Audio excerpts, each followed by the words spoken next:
Здравствуйте, Diadweef. Hello from Ireland. I am Howard Crane with EV Radio. Today is February 28th of 2022. This is Dispatch number 1. I'm creating this series of dispatches in response to the campaign of propaganda launched against Russia in response to their military actions in the Ukraine. A propaganda campaign is one thing, and wouldn't normally provoke me to dedicate a series to the issue, but the degree of the lies and misrepresentation paired with the DDoS attacks and regional blocking of Russian websites has pushed me to do my part in representing the alternative view. As of this date, a number of cyber attacks have taken place against Russian government websites as well as news sites, including Russia Today and Pravda. Much like Russia itself is accused of doing, and possibly do, the likelihood of these alleged independent hackers being NATO-funded cannot be ignored. The sheer scale of these attacks and their multiple targets aren't likely to come from the stereotypical image that we have of the rogue hacker groups. Last week, Russia initiated a military operation to seize the Ukraine. The Russian side of the story is that the people of the Russian-majority region of Donbass have been persecuted since the 2019 presidential elections, which inserted Volodymyr Zelensky, a former actor and comedian. Russia alleges that this anti-Russian president was installed by election tampering by NATO powers. The military action by Russia came hours after Vladimir Putin recognized the two regions of Donetsk and Lugansk as independent nations.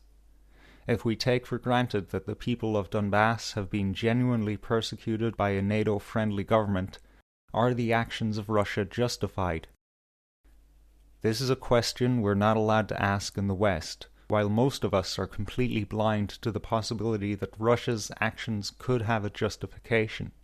In light of the recent attacks on Russian websites, I will read a statement released by the Ministry of Foreign Affairs. Foreign Ministry statement regarding the rhetoric about Russia's recognition of the independence of Donetsk and Lugansk People's Republics. Following the criticism by UN Secretary-General Antonio Guterres and several Western politicians of the decisions made by President of Russia Vladimir Putin to recognize the Donetsk and Lugansk People's Republics as independent states, we would like to state the following. We believe that any deliberations about the alleged infringement on the sovereignty and territorial integrity of Ukraine and about the importance of implementing the Minsk package of measures, which has been approved by the UN Security Council Resolution 2202, have nothing to do with reality. This begs the question where all these people have been for the past 8 years, when the Kiev regime, which came to power through a state coup, waged a punitive military operation against its own citizens, an operation that has claimed 14,000 civilian lives. Acting in gross violation of the Minsk package of measures, they imposed a tight transport and economic blockade against Donbass, stopped the payment of pensions and social benefits to its residents, whom Vladimir Zelensky has described as species and suggested that they get out of Ukraine. These actions have all the markings of genocide.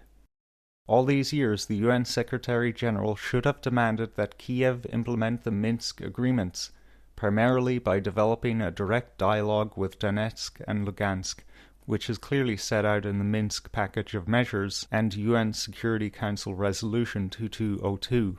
As for the statement made by an official representative to the effect that the UN Secretary-General Antonio Guterres considers Russia's decision to recognize the Donetsk and Lugansk People's Republics to be a violation of the territorial integrity and sovereignty of Ukraine, we would like to remind everyone that the Declaration of Principles of International Law concerning friendly relations and cooperation among states in accordance with the UN Charter, which was approved in Resolution 2625, adopted by consensus at the UN General Assembly in 1970, says on the matter on the principle of sovereign and territorial integrity that it must strictly apply to states conducting themselves in compliance with the principle of equal rights and self-determination of peoples, and thus possessed of a government representing the whole people belonging to the territory without distinction as to race, creed, or color. The government of Ukraine obviously does not meet this description.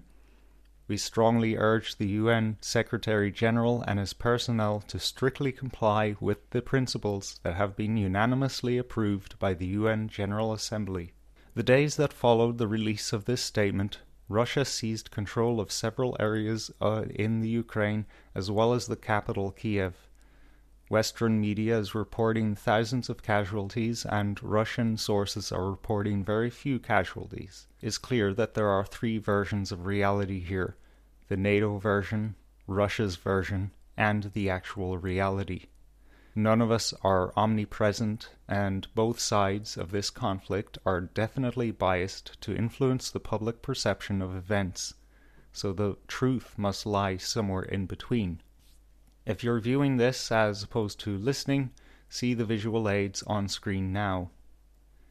Another aspect of the propaganda efforts by the West is the appearance of several videos and images alleging to show attacks by Russian ground and air in the Ukraine.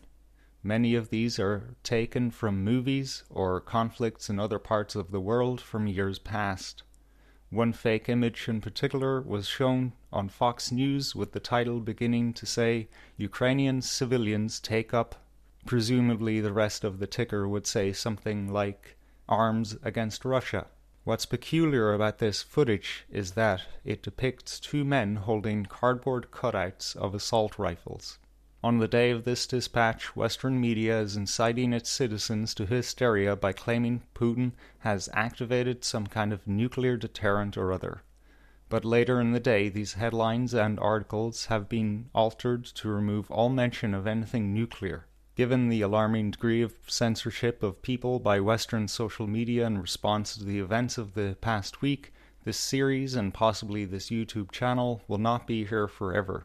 Please check the description for our specialized podcast feed to stay up to date.